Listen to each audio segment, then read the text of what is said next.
for the living, and it's based on, it's based on my own experience and witnessing others experiencing loss, including, loss of loved ones, loss of other issues, loss all over the place, loss and rebirth. But this is Maria Rainer Rilke. Be of good courage, all is before you, and time passed in the difficult is never lost. What is required of us is that we live the difficult and learn to deal with it. In the difficult are the friendly forces, the hands that work on us.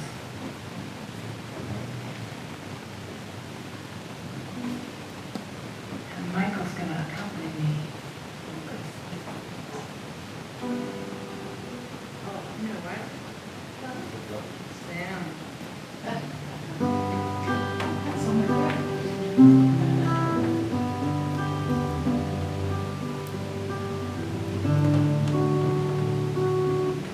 Sometimes we journey out in the world.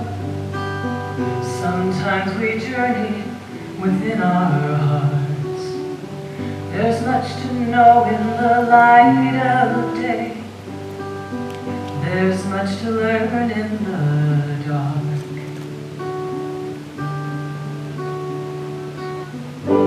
Sometimes life is not hard at all. Sometimes we're scaling a sheer cliff wall. Without a net, without a rope, the only safety line is our hope. That if we fall, we'll softly land into the waiting, friendly hands.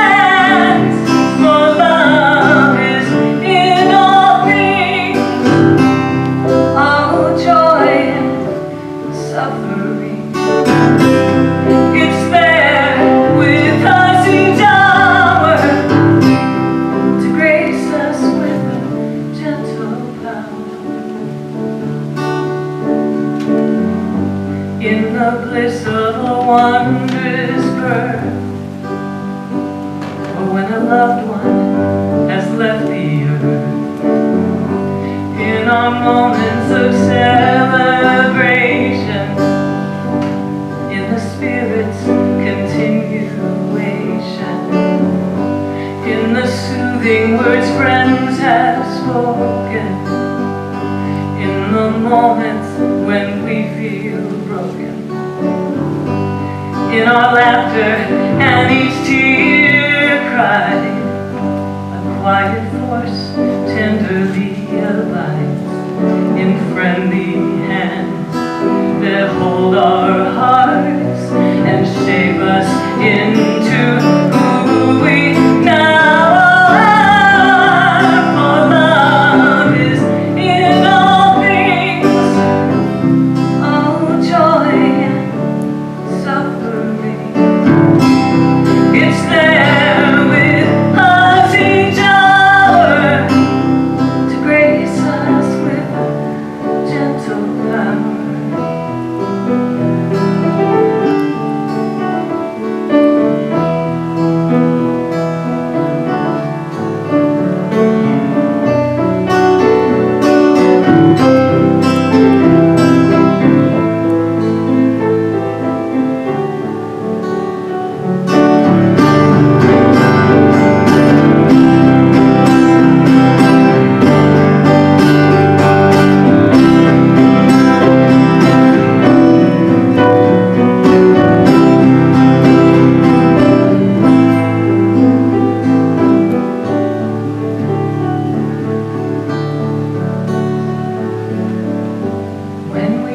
We have been forsaken in a toll that a loss has taken.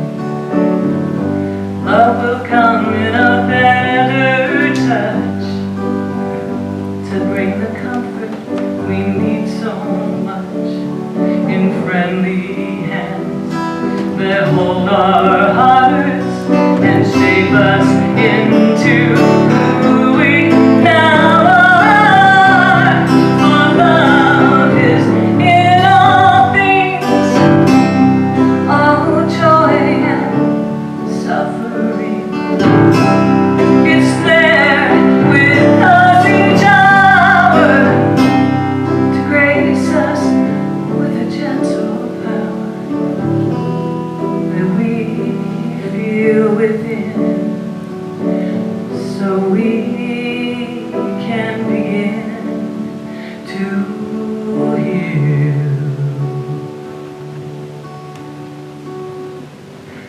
Sometimes we journey out in the world.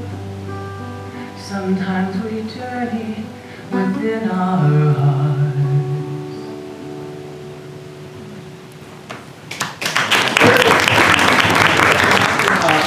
No, I don't think I need a microphone. No, you can project. What? That everyone else We know you. What did you say?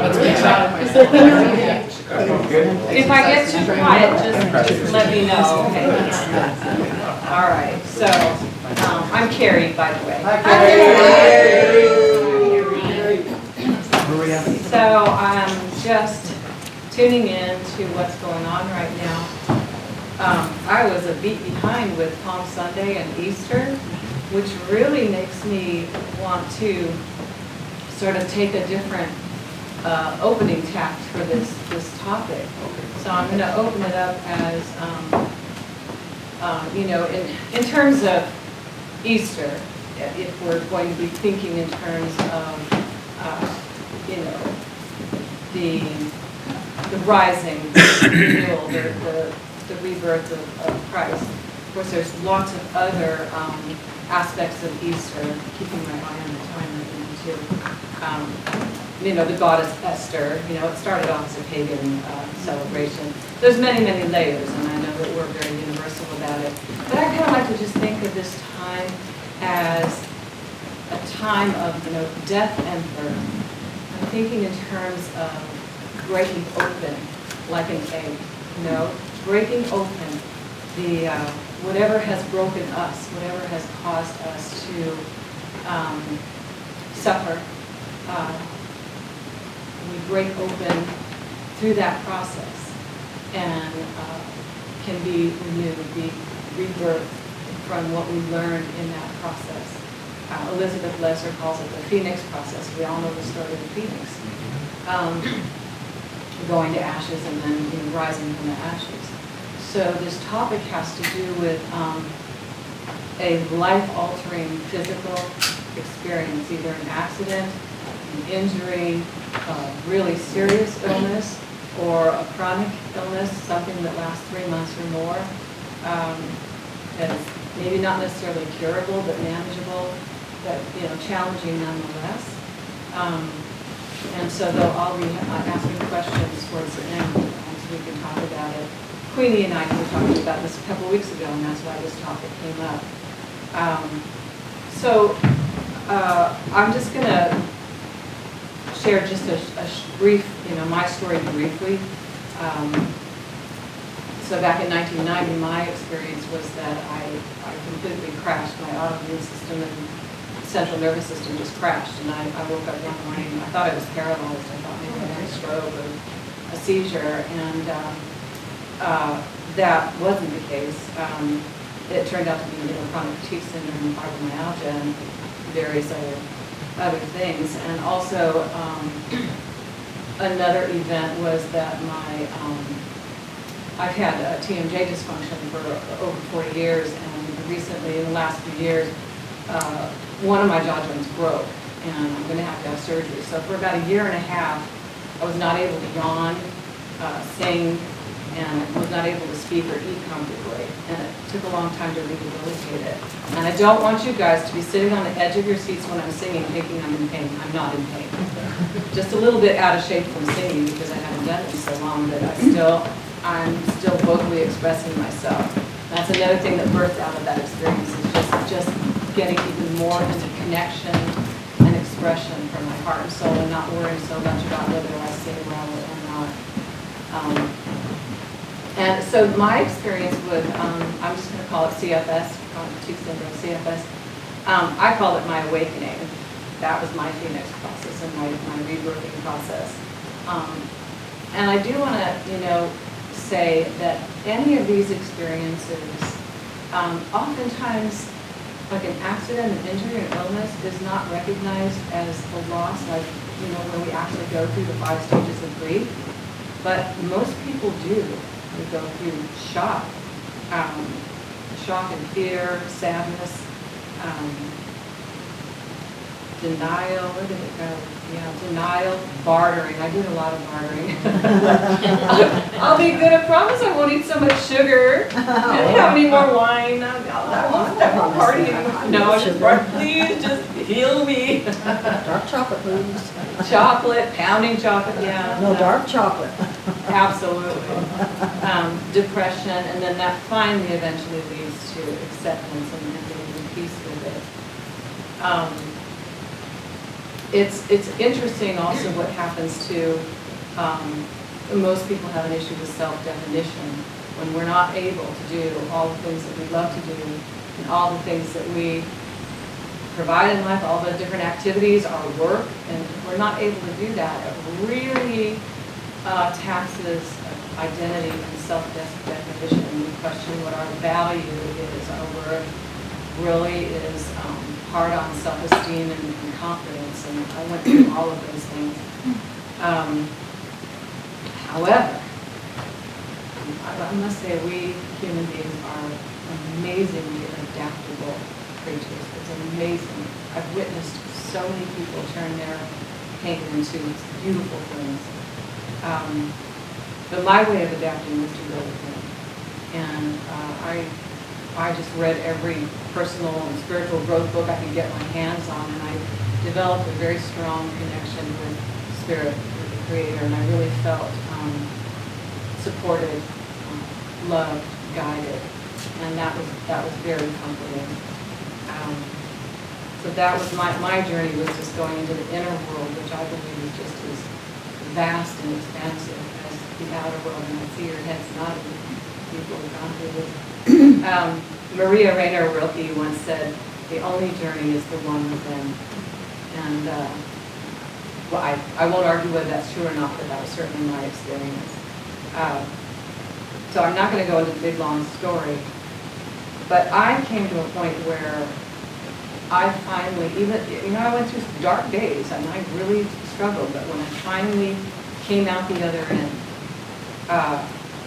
I just came to accept that just being alive and able to love was enough to be a loving mother to my son. I didn't have to do anything. Fortunately, I was married at the time, so that helped a lot. But just my family, I treasured my family, and that was enough. And I took one day at a time. And I figured, it's enough to just be me and be alive, and everything after that is frosting on the cake. One of the inspirations for me, I'm going to get my glasses. Can you still hear me? Because I kind of toned down a little bit. Yes.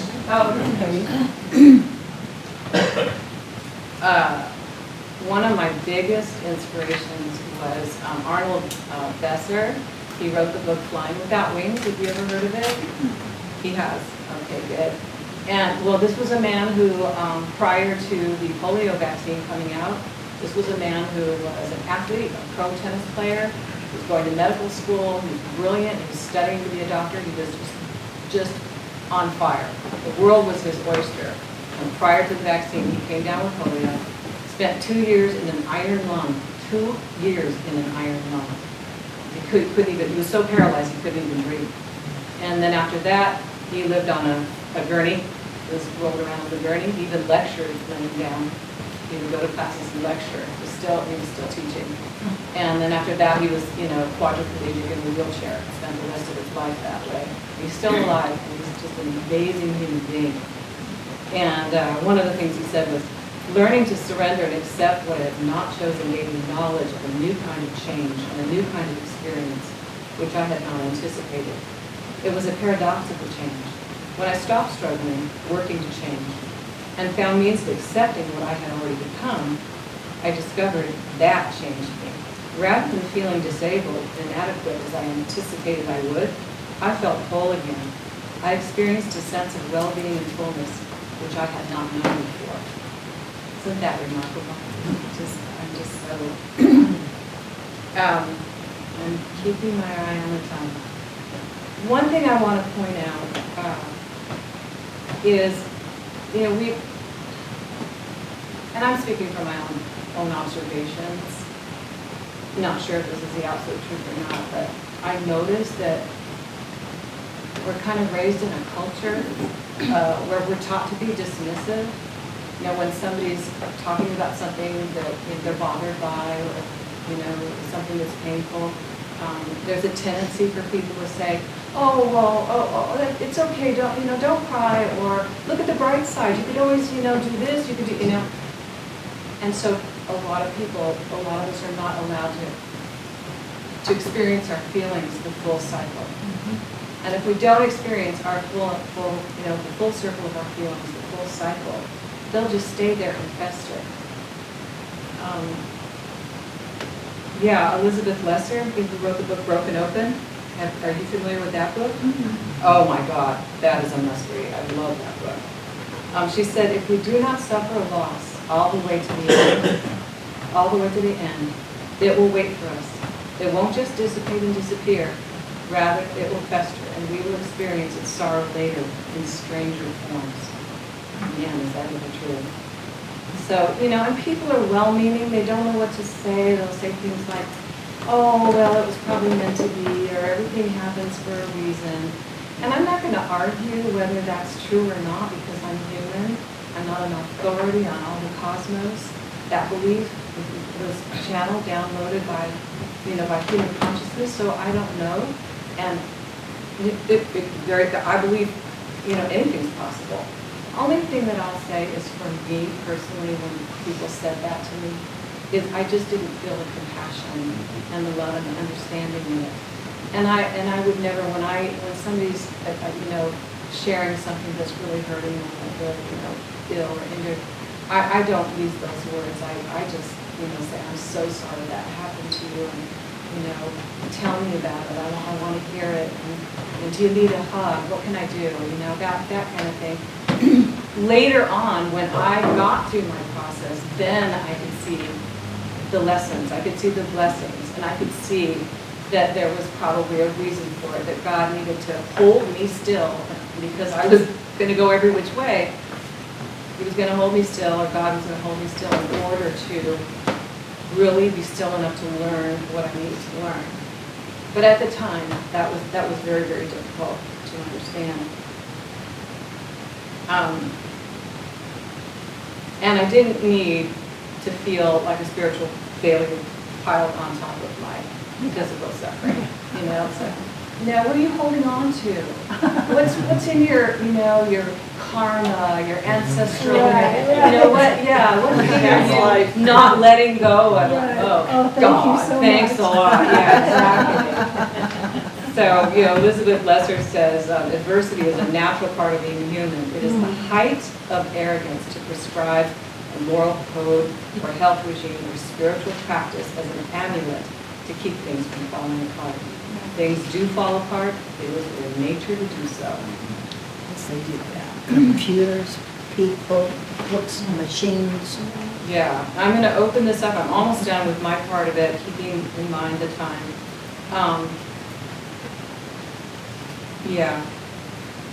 Queenie had asked a question about, do we contract, before we get here, these conditions, and that's something that I'll be asking.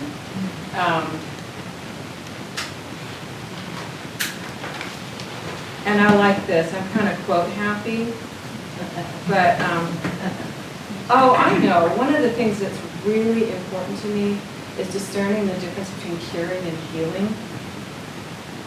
Personally, for me, I felt like people always wanted me to be completely healed. They were always like, try this, try that, try this, try that. And I felt whole. I felt healed towards the end of my process when I came out the other side. And I believe that healing and curing, healing does not mean that you necessarily cure a condition. I believe that healing means that we have a greater capacity for love and a closer relationship with God, Creator, Spirit. And Elizabeth Gilbert, she wrote Eat, Pray, Love, and another book. She said, after you've gone on your hero's journey, what completes the reason for the experience and transforms it into validation, richness, meaningfulness, and fulfillment is that you share it with others, what you learned. It's a public service. We all need each other's experience. So, let's talk about our experiences. Let's reflect on these questions. What process did you go through? How did your self-definition change? What did you come into acceptance, or how did you come into acceptance, or have you yet? Some of us are still in the midst of it, in the thick of it. You don't have to have gone through the other side. There's no right, wrong, there's no good, bad. There's all different stages of it. It's all important. What did you make of your experience? Did you learn anything? Did it change you? And do we contract with happy conditions prior to being born? So let's reflect on that. Niels. This is kind of serendipitous, but over the weekend I read an article about a doctor who had a patient who was 13 years old and she had lupus. And lupus simply is the disease where your immune system attacks all your good organs too. And so he was trying to see what he could do to help this young girl because she was slowly dying because the lupus was attacking this thing. And he got studying, and he ran across a study that a Russian scientist named Pavlov did with dogs. And you probably all heard this one, where when he would get ready to feed the dogs, he'd walk out into their cage, and they were already saliving, waiting for the food. And he noticed that, and he said, well, that's kind of funny. So then he started ringing a bell before he came out, and they were already saliving.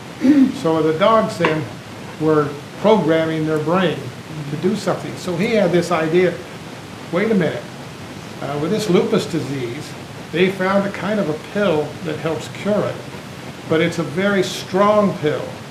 So it's like taking radiation treatment. You take the pill, you might heal the cancer, but you're sick and you lose your hair, and so you're just really very put off, according to what she was saying. So he came up with this idea, well, wait a minute, he got himself some rats, and he gave them lupus disease. And then he figured that this pill, he'd cut it up in smaller doses, of course, and he would feed the rats a pill and some sweet water, or water that he put some saccharin in. And the rats loved the saccharin water. So he did that for a week. The next week, he didn't give them a pill, he just gave them the saccharin water. And they still were healing themselves with that. It was all in their mind. So he got the idea, well, if the girl will go for it, let's try this pill. She could take one. And then they would figure out, he figured out something. What they would do is they'd make her drink a little castor oil, and then they would spray the room with some lavender scent. And then, and so she would take the pill, and then the next week, she wouldn't take the pill, but she'd get the castor oil and a lavender scent, and the body was still functioning and still helping to slow down the lupus. So that shows us that we have a mind that if we train it right, work it right, we can self-heal ourselves. And this, he's been working on this for the last couple of years, but he's run into problems with the pharmaceutical industry, who doesn't want this to happen because they would be forced to either sell half pills or no pills if everybody could take an aspirin and drink a soda pop, and then every time they drank a soda pop, their headache would go away. So it's a mind-setting thing to learn. So what you say, yes, we all go through things in our life, but it's up to us to work our way through them. And when you do, you learn. You gain, and you don't look at the downside of, oh boy, I got sick. You look at the front side and say, boy, did I learn something? Now we have an old lady that used to come to church here, we call her Mama Doc. And her husband passed away, and she loves to read a book, and so she was reading in bed one night, and she had a cat, and it knocked the light over, and she didn't know it, and it started her house on fire. And by the time she got out of the house and got the fire department, she lost just about everything, her teeth, her glasses, clothes, and all that stuff. And it was very difficult because she was alone. But she worked her way through it, got insurance money, moved into another place, worked through getting her house repaired. But people started giving her things. And she stood up there and she says, you know, Jack was an airline pilot and they had pretty good money. and they were always giving things to people. But they never got anything, and she didn't know how to receive. So when this accident happened, and she didn't have anything, people were giving her clothes, giving her food, helping her out, and she's 95 now, and she swears that this disastrous fire was a blessing, because it taught her to learn how to receive. So all this stuff that we learn in this church, that's why it's called universal mind science. We use our minds to work with ourselves and learn from them. And it's very beneficial. Yeah, very important. Mind, body, the mind, body. Mind, body, connection. spirit, right. Who was next? Did you raise your hand first? Michelle. Okay, Rochelle. I was just gonna say that a lot of the aftermath of serious injuries and illnesses, I think, is baggage peculiar to human beings as a species. Because while you were talking and I was listening, and then also there's other parts of your brain working, and I was thinking, you see videos of like, anybody ever seen that video of the dog that's missing both its front legs and it'll run around on its back legs? Yeah. You've seen videos like that, and the animal's just like running around on the beach, tongue out, tail wagging, chasing a toy, jumping in the water. And it's like there's so many people that, something like that happens to, some big disaster, and it's like the end of their life. Yes. It's like everything is over, and I mean the animals, like once it's stopped hurting, it's like it's physically stopped. It's like, okay, on with everything. I don't care. I'm gonna run around and chew my toys and lick my owner and all this stuff like that. It just makes me. I don't know why that's one of my themes all the time, but I'm constantly, when I see us do, like as humans, when I see us doing some stuff that's either damaging to ourselves or we're making a hard time of it, a lot of times I do kind of look and see what animals are doing and go, a lot of, we're really just adding a lot of, whether it's cultural stuff or what have you, it's almost like there's extra ways we complicate things for ourselves, that, you look around and have comparisons and that other animals aren't doing, and sometimes it's an interesting exercise to look at them and go, well, why? I'm assigning value to this. I'm the one saying that this is bad. I'm the one saying my life is bad. I'm the one, as Sandra had pointed out recently, I'm the one assigning a value and saying this is something rather than I feel bad. I'm making it bad. Exactly. Yeah, our way of responding and adapting to it, we have control of our attitude and how we respond to it. But there's so many layers to this. Does anyone have like a personal experience of? Yes, Donna. I volunteer at the main library in the disabled center. And there's this young boy.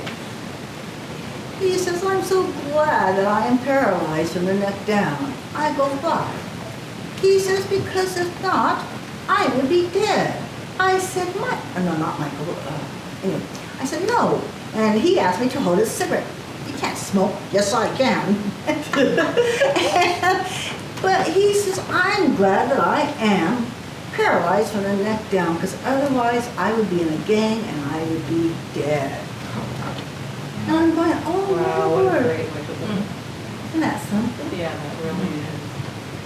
Laura. I've often said here that I think that we're all witnesses for each other in this life,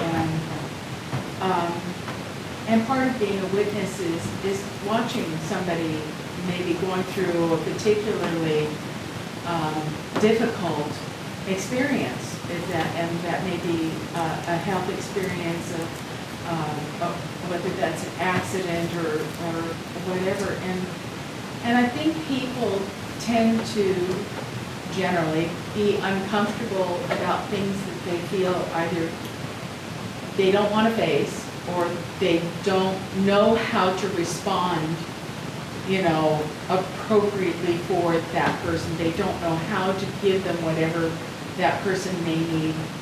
And so that's something for us to work on. I have often thought that people who have the most difficult experiences in the world, in some way, I call them fast trackers. Fast tracker. Because you have an opportunity to really learn something on a very, very intense level. And you've heard that term there, but for the grace of God go I. And I, you know, when I hear somebody's experience, how can I be upset at some of the little things that I get upset about when I see somebody who has this kind of a challenge, you know, and there, but for the grace of God, go on. I learned so much from somebody who's already had to go through it. And Damien said that all the time from this pulpit is, I go through what I go through so that you can learn it. He did. And I think that's what we do. We're not just witnesses, we are teachers.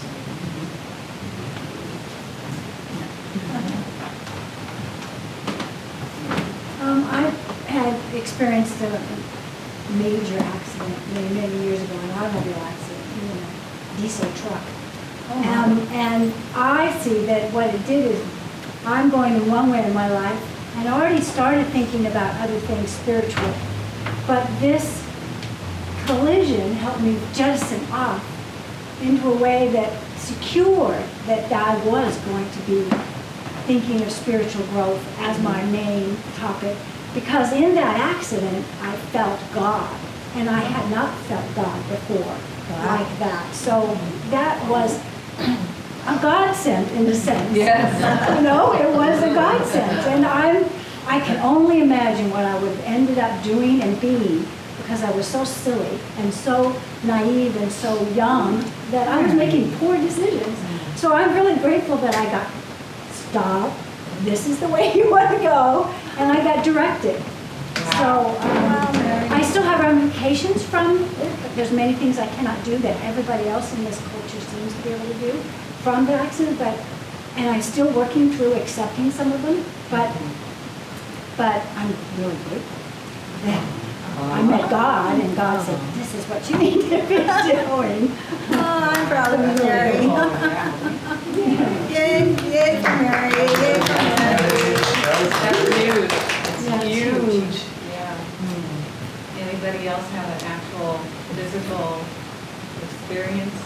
Well, recently, I've been through the gamut of pain and suffering with peripheral neuropathy, spinal problems from my life as a professional wrestler.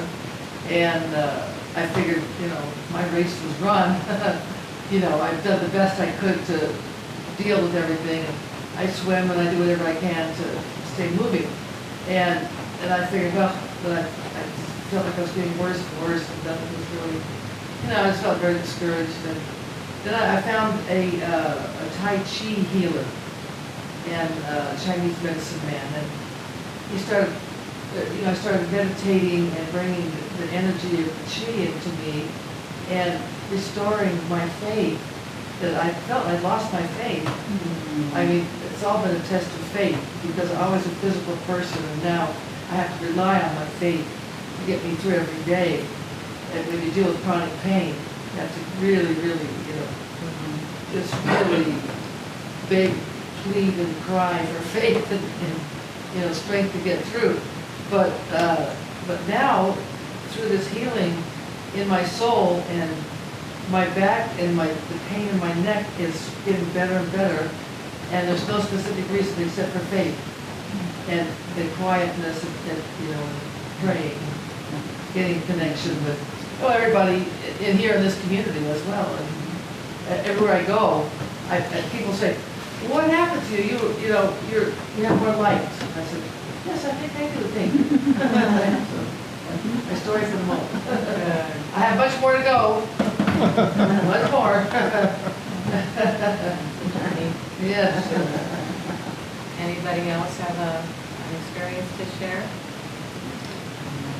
Oh, sure. Yes. So I agree with what everyone has been saying thus far, in a sense of, you know, our experiences, our injuries, our disasters, our traumas, they teach us. When we come with a perspective of co-creating, of ownership, of responsibility, of our actions, of our life, of our thoughts, and we understand that every thought is a prayer. Every single thought is a choice. So that means that you are literally creating your reality. Every single thought, every single step, every single moment, we are creating. So that would make us in charge of our reality. It would make us in charge of our life. And there has been multiple scenarios in my life where I have had pretty horrendous injuries, where I was on a very physical path. I played college football, had a horrendous injury, and then I was a personal trainer, had a horrendous injury, and each time I experienced a redirection, a course correction. And as I introspected, as I reflected on these situations, I started to understand, started to become self-aware that my choices were leading me down a path that the presence of God inside of me was starting to leave. It was opposing that presence inside of me. And I was starting to focus more on the external world. And the greatest limitation we can experience in this universe is focusing, putting our self-worth on the external reality. So when we start to do that, we live in this external world. And this external world, therefore, makes us a victim of it. And we're no longer introspective. We're no longer living inside the source of God that is us. That I am the presence of God. That I am. Any conscious being that recognizes itself, the first thing they say is, I am. I am is a conquering divinity. So when you start to recognize yourself as this conquering divinity, as fully connected with our God selves, our God presence, or source presence, then we start to understand that everything in our life has been created by us, for us, and in our greatest good. And so there is no actual situation that becomes or that is negative, and that I will, I am, and I become, in the sense that everything I'm doing is my choice. So my thoughts, my beliefs, my paradigms, my being, it's all my choice. And it's my choice in connection with the source. So that means that we are all in this room a presence of God, an aspect of God, a seed of God. A seed of God, and in the room right now together. And that there is no victimization, there is no external source but the one that we make it.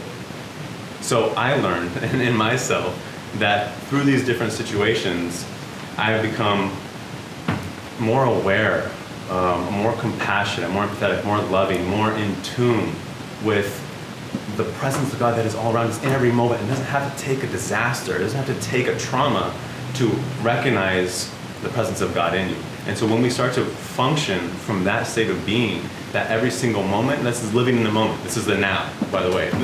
This moment, this now, is that infinite presence. There's an acronym for time, that is the infinite moment experience, TIME, the infinite moment experience. When we bring that into our hearts, and we live and walk with that, then every moment is the infinite experience, and we don't need these disasters. We don't need these traumas. We don't need these injuries to make us aware of ourselves and our connection with all that is. Thank you. Yes. Yeah. And I would only add, and when they do happen, we still give people a lot of love and compassion. Definitely. Some, It's already within you at that point. Pardon me? It's already within you at that point. All that love and compassion is already within you because you're feeling that person already. And you're not trying to teach them or coach them because you're feeling with them. You see them as another aspect of you. So therefore you're able to empathize. They're another life source energy. Where are we at? About time. Are we wrapping up now? Yeah, we're 5 minutes over. Oh, we are? Yeah. Okay, well then Well, we'll we got just, more to go, right? we'll, do we? Well, no, not today. Oh, okay, well, do we want to continue this? Let's finish it. Do we want to Absolutely, continue it yes. next week? Yes. You can. So we'll kind of tie it into Easter with the death, birth, renewal, the breaking open, breaking open when we, have these experiences and we break open to more love, to more We compassion. ascend. Yes, it's, you know what I call it? I call it, I've heard terms like shaman sickness, I've heard the wounded healer. You know, we're all healers here, but I like to call it the healer's initiation. You know, because it kind of initiates us into that higher level of consciousness, love, compassion, deep understanding, and deep connection with spirit. So that's all